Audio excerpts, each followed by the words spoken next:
EVM అయినా ballot అయినా గెలుపు కూటమిదే. 9 నెలల్లో అధికారంలోకి రావటమైనా 9 నెలల్లో సంక్షేమ అభివృద్ధి చేసి చూపించినా అది ఒక తెలుగుదేశం పార్టీ వల్లనే సాధ్యం. ఆనాడు 9 నెలల్లోనే తెలుగుదేశం పార్టీని అధికారంలోకి తీసుకొచ్చిన విశ్వవిఖ్యాత నట సార్వభౌమ స్వర్గీయ నందమూరి తారక రామారావు గారు 9 నెలల్లోనే రాష్ట్రానికి అభివృద్ధి సంక్షేమం ఏంటో చేసి చూపించిన పేదల నాయకుడు మన ప్రీతమ నాయకుడు చంద్రబాబు నాయుడు గారు.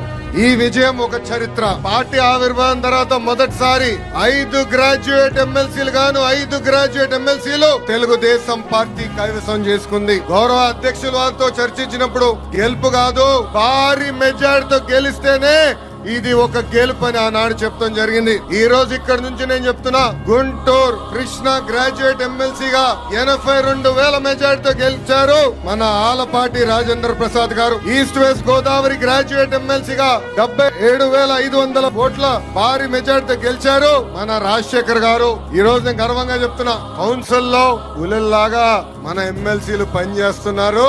ఇంకొక 2 నాయకులు ఈ రోజు కౌన్సిల్ కి రాబోతాం. నిజంగానే చాలా చాలా ఆనందంగా ఉంది.